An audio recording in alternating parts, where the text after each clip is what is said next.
sampai akak balik. Jangan risau kak. Kita berkorban untuk Allah, Allah ganjarkan sangat besar. Ganjaran pahalanya kita tidak dapat nilai dan tidak dapat tengok.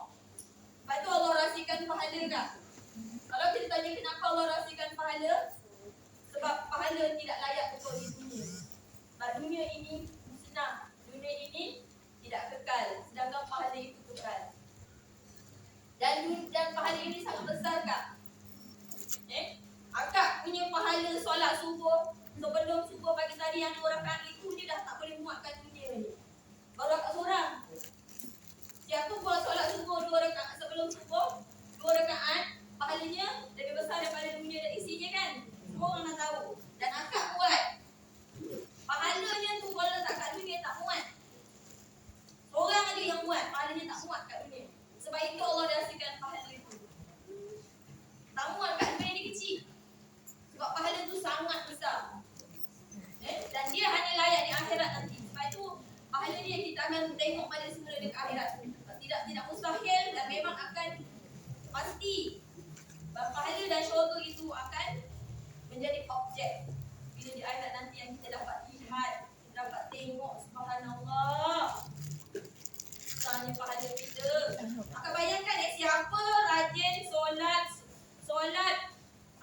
siapa rajin solat jenazah.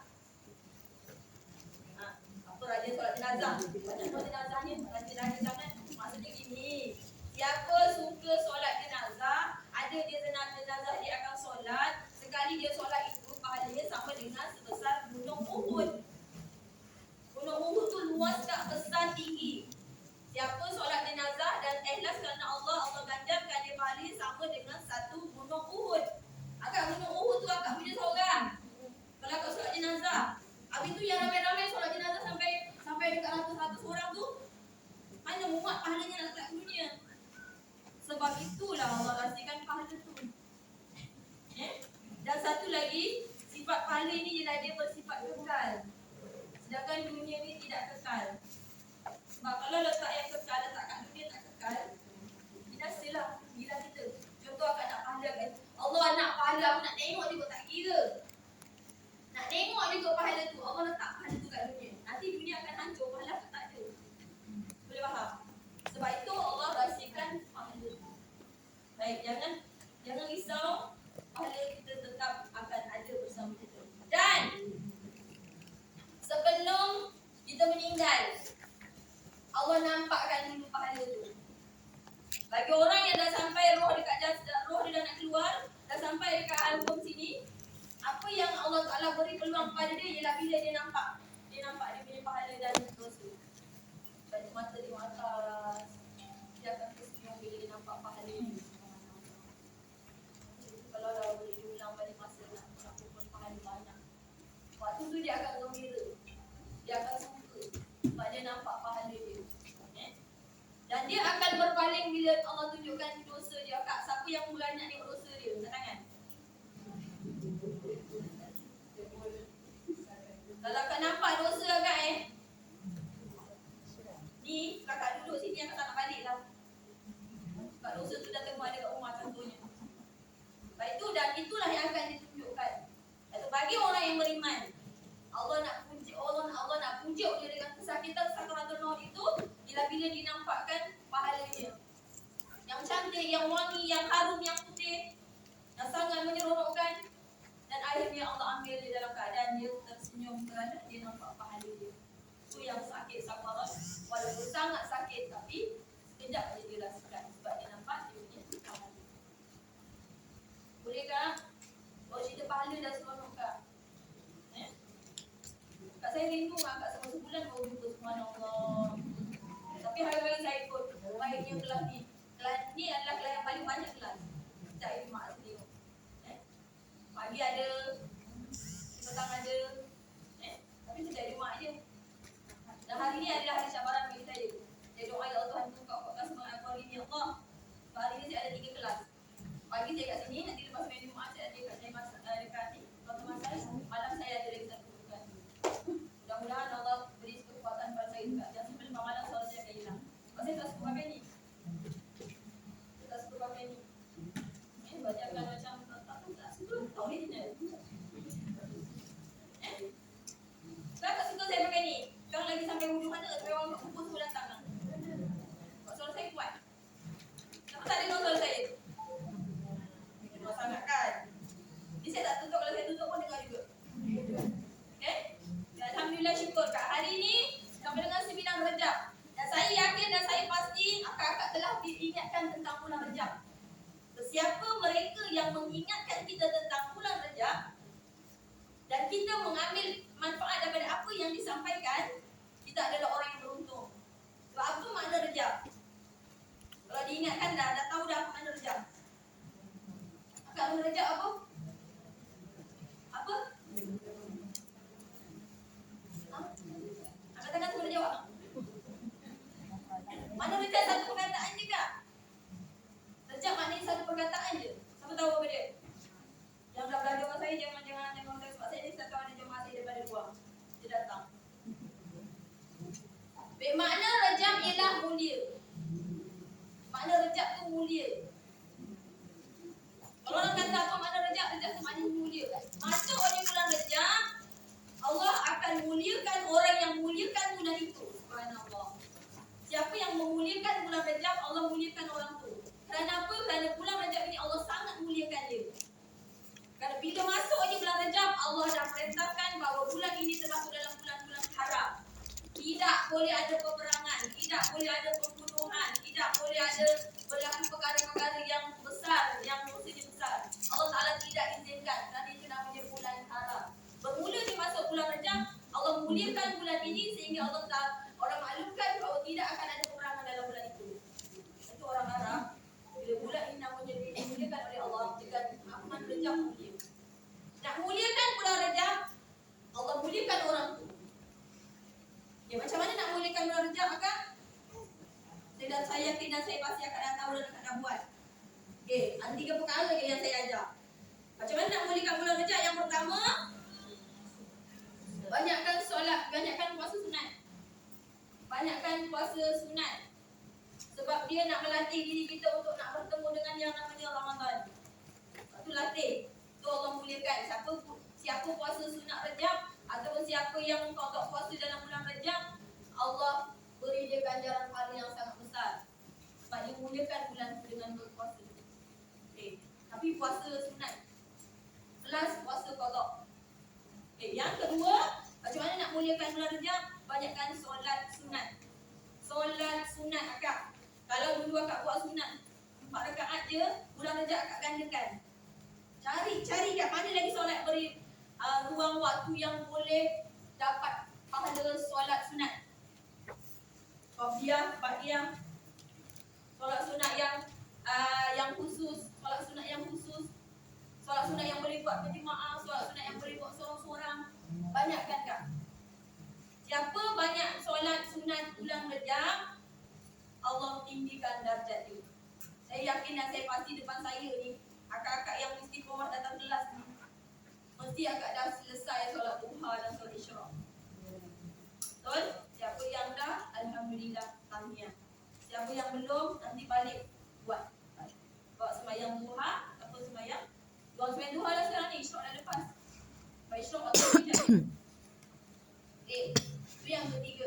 Yang kedua. Yang ketiganya, macam mana nak muliakan bulan Rejab? Akak banyakkan baca Quran, banyakkan zikir. Banyakkan baca Quran, banyakkan zikir. Dan saya sangat-sangat seronok tengok kelas yang hari-hari. Saya dah khatam juzuk 28, juzuk 9. Bila masuk juzuk 30, juzuk 29 saya rasa. Betul kakak? Subhanallah. Mula saya tak faham kenapa. Mula saya ingatkan baca kongsi-kongsi. Mula baca seorang-seorang je kak. Wah, hebat akak. Akak, tahun ini istiqomahkan aku nak dapat khatam Quran secara personal dalam bulan Ramadan. Tahun ni 1443 Hijrah. Kalau akak dah mula khatam bulan Rejab, nanti akak dapatkan satu kali khatam lagi bulan Sa'ban. Nanti mula 1 Ramadan, malam je masuk 1 Ramadan akak boleh juzuk baru. Saya ajar jemaah saya macam tu. Mula je juzuk baru 1 Ramadan, mula je masuk 1 Ramadan akak mula juzuk baru. Mula juzuk baru akak istiqomah baca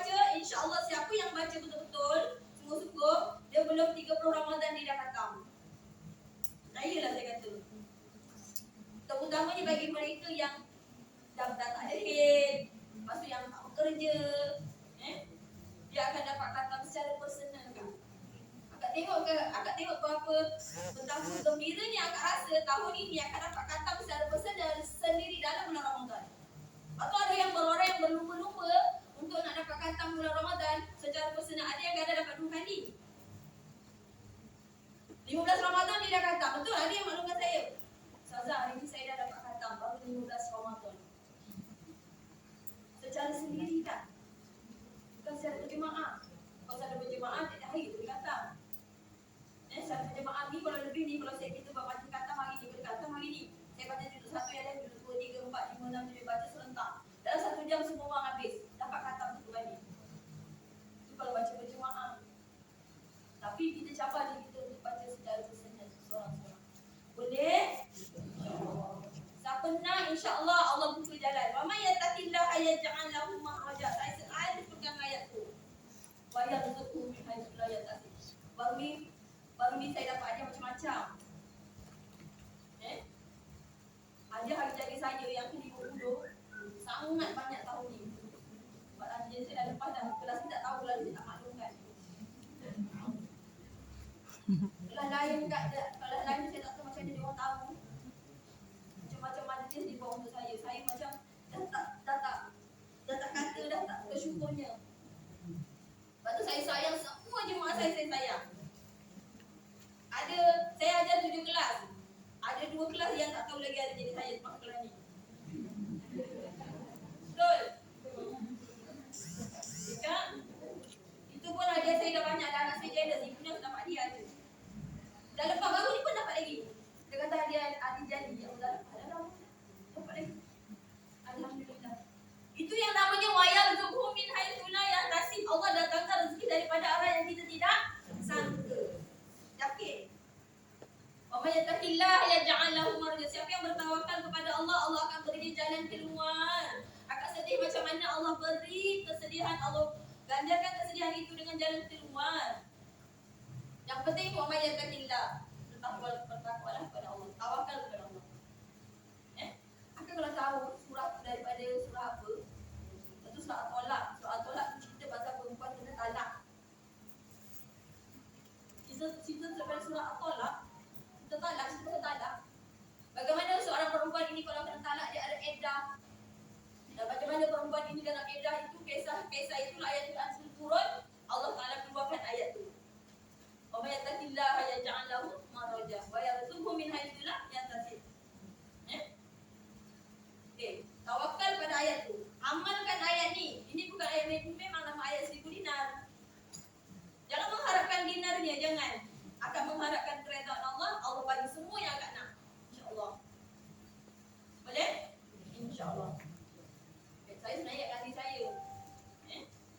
Jadi alhamdulillah Allah tunjuk kita hari ni kita dapat datang lagi dengan tujuannya satu. Kita datang sini tujuan kita satu Kak. Ikhlaskan diri serah pada Allah semua. Ya Allah, kebaikan yang hari ni kau bagi Allah mudah-mudahan beri manfaat kepadaku. Aku datang sini ya Allah, aku nak belajar solat. Walaupun hari-hari aku solat, belum tentu solat aku diterima.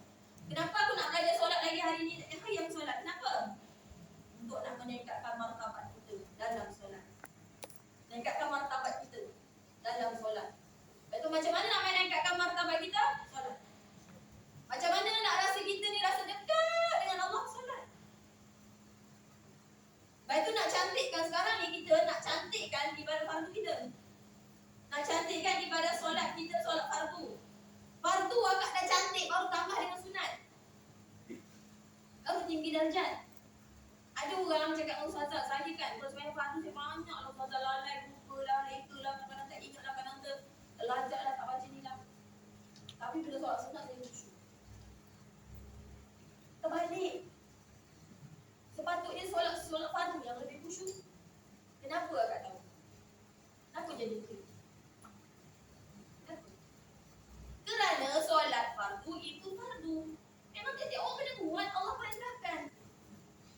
Nabi siapa? Ha? Nabi Musa.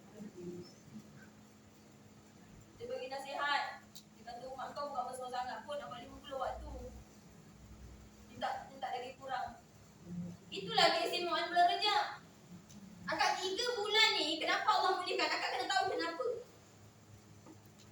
3 bulan Rejab, bulan Syaban, bulan Ramadan. Kenapa Allah mulakan 3 bulan ni? Akak kena tahu.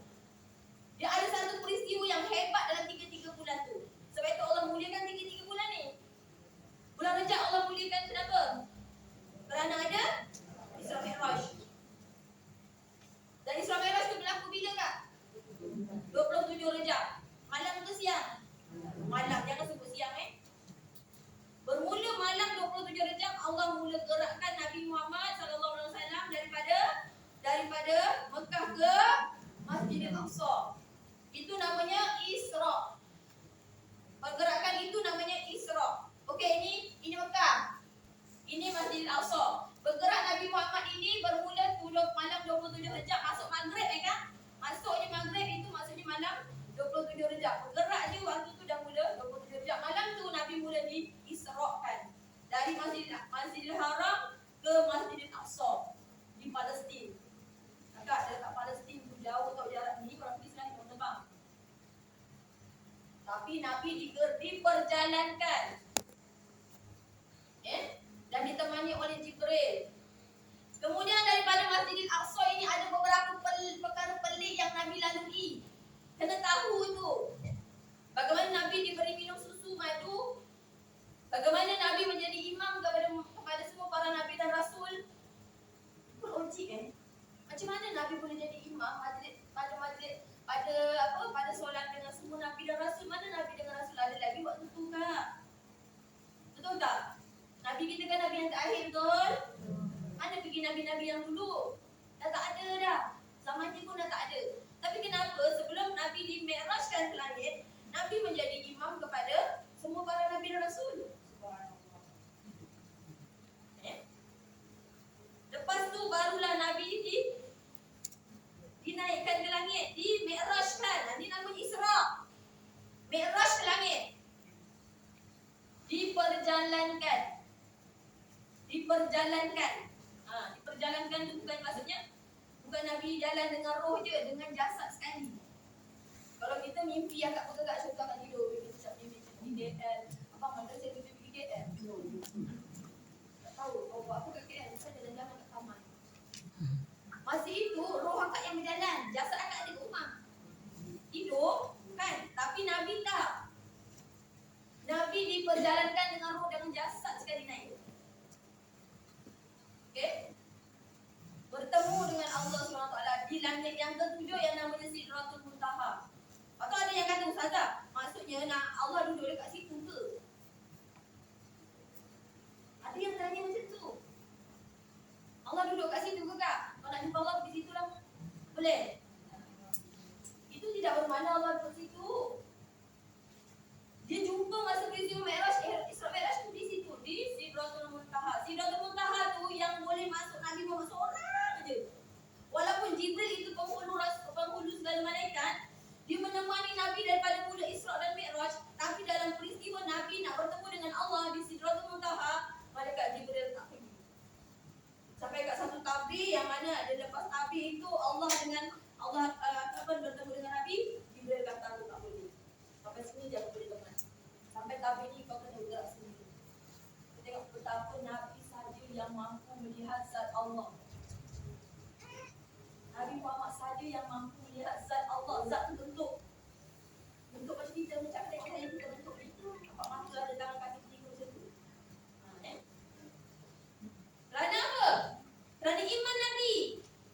Sebab itu Allah tak tunjukkan diri dia kak. Kita tak mampu. Aku tengok ada lagi seorang Nabi yang nak tengok zat Allah. Saya bagi satu contoh lagi. Nabi yang nak melihat zat Allah selain daripada Nabi Muhammad bukan dia nak melihat zat Allah. Allah jemput dia. Tapi ada satu Nabi yang dia nak melihat zat Allah, Nabi Musa. Aku tengok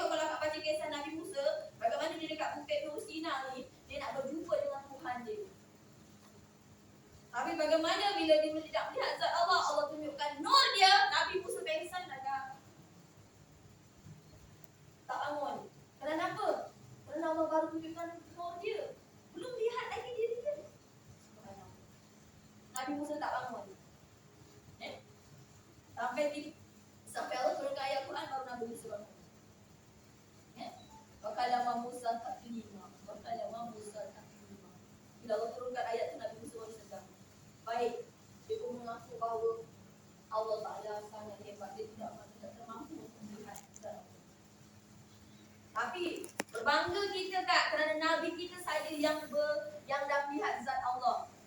Sebab itu kesannya, Kak tengok. Kesan bila Nabi dapat melihat zat Allah, bila dia turun ke dunia, tidak satu dosa pun yang Nabi buat. Itu kesannya. Bila dia melihat sendiri zat Allah, dia berpuan dengan Allah dengan penuh sopan santun, dengan penuh berhemah dalam keadaan duduk paling sopan. Akak tahu tak Nabi duduk paling sopan depan Allah macam mana? Macam mana? Macam akak duduk dekat ayat awal. Akak duduk ayat awal. Kita duduk dekat atas kaki tu, itu duduk paling sopan. Itulah Nabi berdialog dengan Allah macam saya duduk dengan akak macam ni. Tak ada habis. Dia nampak zat. Tapi Nabi Muhammad tak bayangkan Allah duduk macam kita. Tak, kakak jangan bayangkan Allah macam kita yang depan. Kakak Allah duduk suara tu. Sebab dia maha melihat mata suara. Dia maha mendengar kat telinga besar katnya. Kakak jangan bayangkan macam tu. Sebab Allah itu mempunyai sifat kesempurnaan. Yang ada pada kita, kita ada sifat ketuhanan. Kak, kita ada sifat ketuhanan. Kita mendengar, kita melihat. Allah pun mendengar, Allah melihat. Cuma bezanya tidak sama. Sifat ketuhanan yang ada pada kita dengan ada alat, dengan keizinan. Kalau Allah tak izinkan, kita tak dapat tengok. Walaupun kita ada mata, kita ada bola mata, tapi kalau tak izinkan Allah, kita tak boleh tengok. Allah Ta'ala melihat bukan dengan mata. Dia melihat dengan kesempurnaan. Boleh faham? Boleh? InsyaAllah. Kak, jom kita sama-sama muhasabah diri kita sepanjang bulan Rejab ini. Ya Kak, bulan Rejab jangan banyak buat dosa. Bulan Rejab jangan banyak mengumpat. Bulan Rejab jangan kecil hati dengan orang. Bulan Rejab maafkan semua orang bagi kita. Yang dulu-dulu punya salah pun maafkan. Dan tiap hari nak tidur, ya Allah, aku maafkan semua orang yang aku kenal. Andai di waktu ini ada orang yang sedang mengumpat aku, kau tinggikan darjat dia. Ya Allah Kak, kalau ada orang mengumpat kita suruh Allah tinggikan darjat dia. Andainya waktu ini ada orang yang berhutang dengannya, kau ampunkan dosa dia. Itu doa kita sebelum kita tidur setiap hari. Jadi aku tidur dengan tenang. Andainya waktu ini, ya Allah, andainya aku ada lagi dosa, kau ampunkan dosa. Andainya aku ada lagi dosa dengan orang-orang, ya Allah, dengan hamba-hamba yang bernama manusia, maka ampunkan aku. Contohlah orang kita dah tak dapat jumpa kan. Tentu kita berhutang dengan orang tu kita dah cari dah tak jumpa dah. Kita minta Allah tinggikan darjat orang yang kita berhutang. Kita minta Allah ampunkan dosa. Lepas tu maafkan semua orang, kecil dosa tu, besar ke dengan orang, minta maaf. Kalau orang tak nak maafkan itu terpulang. Yang penting kita dah sebut maaf. Boleh faham? Allahumma innaka afuwun tuhibbu afwa fa'fu anni, yang kata tahu. Boleh baca kan? Allahumma innaka afuwun tuhibbu afwa fa'fu anni. Baca. Afuwun tuhibbu afwa fa'fu anni. Fa'fu anni atau fa'fu anna. Fa'fu anni kalau kita baca seorang. Fa'fu anna boleh baca hafal ramai.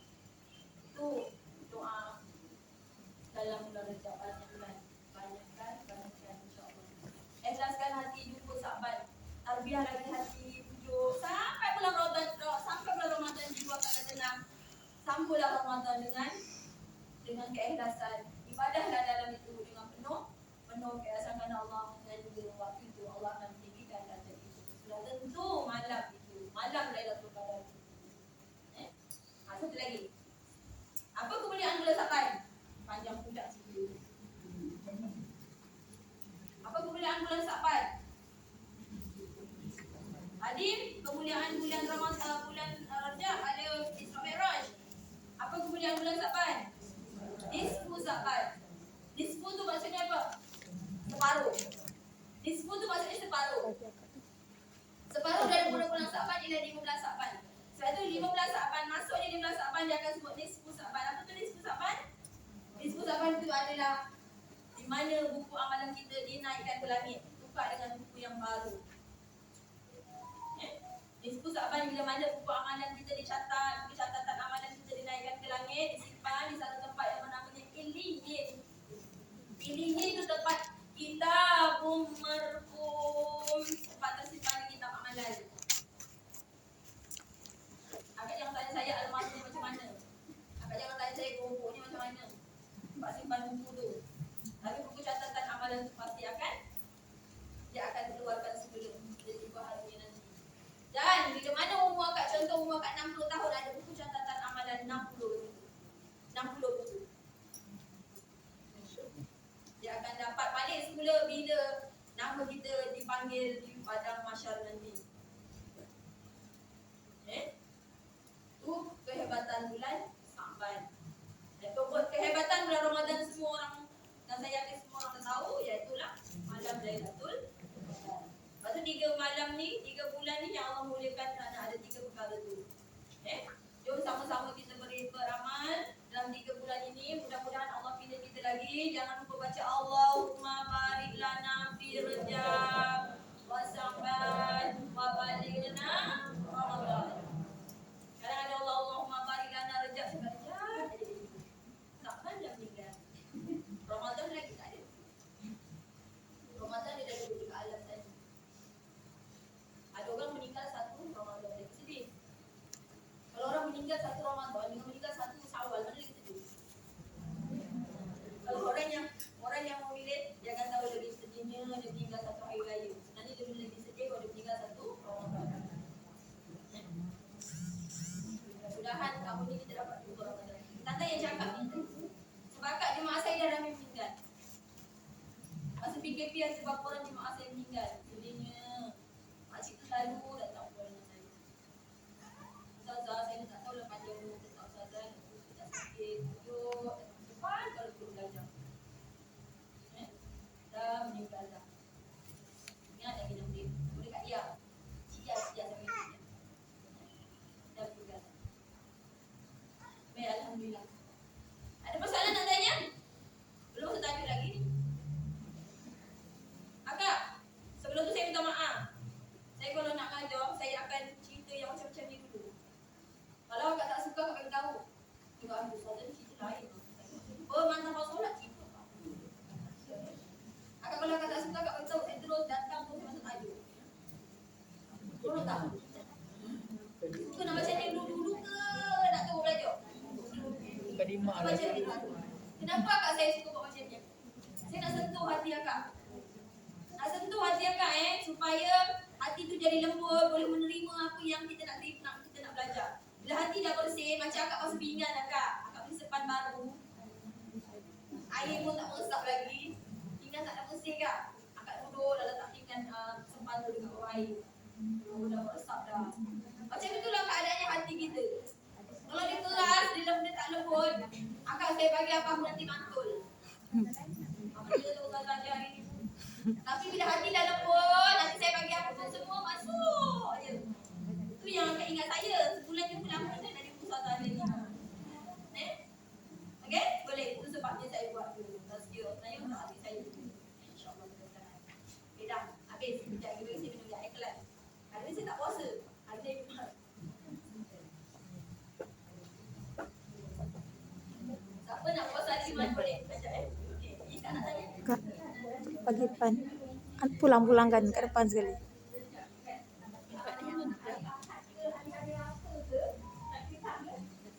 Boleh, tak masalah. Yang boleh jangan malam je. Kalau akak puasa qada balat dalam bulan Rejab, akan dapat 2 pahala. Pahala qada dengan pahala puasa Rejab. Kalau akak puasa qada hari Isnin bulan Rejab, puasa qada hari Isnin bulan Rejab, dapat pahala puasa qada, dapat pahala sunat hari Isnin, dapat pahala sunat bulan Rejab. Dapat 3. Kalau akak puasa sunat Rejab je, akan dapat puasa sunat Rejab je lah. Boleh faham? Yang tak boleh, Ustazah kalau saya tak nak buat semua, boleh. Sunat je. Boleh? Betul. Jadi siapa yang saya bagi tahu, siapa yang ada lagi hutang puasa, banyakkan puasanya qadanya dalam bulan Rejab. Lepas tu pilih lagi, kita kan suka pahala banyak. Pilih lagi hari Senin. Pilih lagi hari Senin. Niat puasa qada, tapi buat hari Senin. Dapat pula dalam bulan Rejab. Tak tahu ada orang bulan Rejab dia suka puasa. Kenapa puasa qada? Dia tak suka puasa Syawal. Sebab puasa Syawal, kalau saya pun saya suka asingkan. Lepas tu orang kata puasa Syawal tu kalau solat puasa 6 puasa 6 tu kan, 6 hari dalam bulan Syawal tu, dia nak buat qada dulu ke dia nak buat puasa sunat dulu? Ada orang dia terus buat qada, ada orang dia terus buat sunat. Saya buat